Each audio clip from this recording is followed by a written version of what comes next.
Hi, my name is Kelsey and I work at the University Branch Library in Sugar Land. Today I'm going to show you how to make a book page rosette decorated letter. First, I'll show you how to make these rosettes using pages from a book that has been damaged and is no longer usable, and then I'll show you how to make a letter like this that you can use for decor in your home or office. For this project, you will need paper. I'm using pages from an old book, but you could use scrapbook paper or any recycled paper you'd like to. You'll also need scissors, a pencil, glue or a glue gun.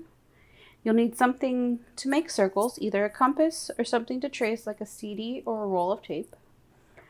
You'll need a skewer to wrap your paper around, a wooden letter or a piece of cardboard to make a letter. With this L, I used the cardboard from a cereal box and printed a letter from Word to trace to make the letter base. And last, you'll need a piece of ribbon to hang your letter. Here I have a few examples of different flowers made with different size circles and spirals. The size of the circle and the thickness of the spiral will both affect the size of the flower. As you can see, a smaller circle will make a smaller flower. The size of the spiral will affect the height of the flower and how much there is in the center of the flower. A wider spiral will make a taller flower, but there's less inside. It is a good idea to try different size circles and different size spirals to see what you like best. Now I'll show you how to make the rosettes. I'm going to begin by drawing a circle. I'm going to use a stack of pages so that I can make many at once. My hand can handle cutting through about 5 to 6 pages, but I only have about 3 here. I'm going to take a CD and trace around it. You can use something smaller or larger, whatever works best for you. Once that's traced, I'm going to draw a spiral inside it. Normally you would draw a spiral from the center outward, but then I would have to cut opposite of how I'm comfortable cutting. So I'm going to start the spiral on the outside and work my way inside. This is what works best for me, but you should draw the spiral in whichever way you are most comfortable. Make sure you leave a wide spot in the center of the spiral because this is the base that you will glue your flower to. Once that's done, I'm going to cut the circle and the spiral. By doing this on a stack of pages, I already have 3 spirals ready to roll into flowers. Then I will carefully separate the spirals. You don't want them to tangle too much or they might tear. When you're ready to roll your rosette, trim off the end of the spiral and then round out the edge if needed. This makes it easier to begin wrapping the paper around the skewer. If you're using scrapbook paper, be sure to roll with the pattern on the inside so that you'll be able to see it in your completed rosette.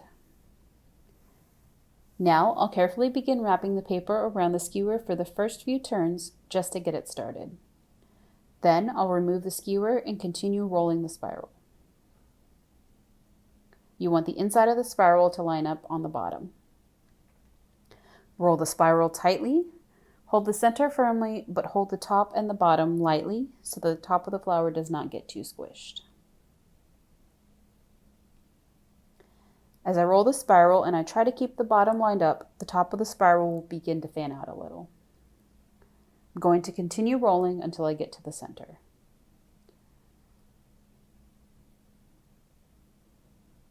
Once my paper is completely rolled, I'm going to let it loosen some. You don't want it to completely unravel, but you want it to loosen just enough to give it that rosette look. Then I'm going to take my glue gun and dab a drop of glue on the base and glue the top part to it like so. I'm using the table to help me so I don't burn my fingers with the hot glue. Using a glue gun will dry faster, but be careful because you'll be able to feel the hot glue through the paper. If you use regular glue, you will need to hold it in place longer and it will take longer to dry completely. Repeat this process until you have enough rosettes to cover the letter. The number of rosettes needed will vary depending on the size and shape of the letter. For the 8-inch K I'm using, it will take about 55 rosettes. Once all the rosettes are made, the next step is to attach them to the letter. I suggest using a glue gun for this as it will dry quicker than regular glue.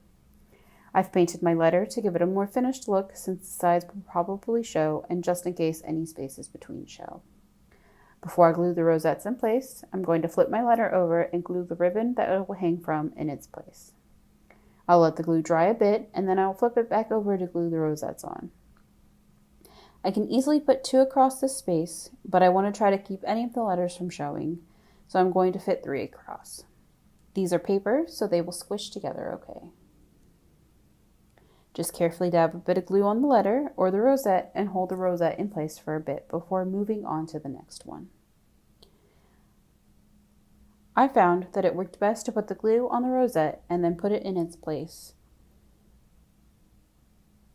Continue gluing rosettes in place until the letter is completely covered.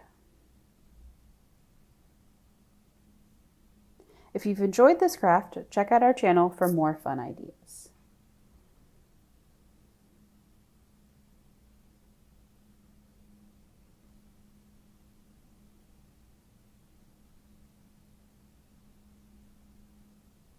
And there you have a lovely book page rosette letter for your decor. You can also use the rosettes to make a wreath, a bouquet, or anything else you can think of. Thanks for watching and have a great day.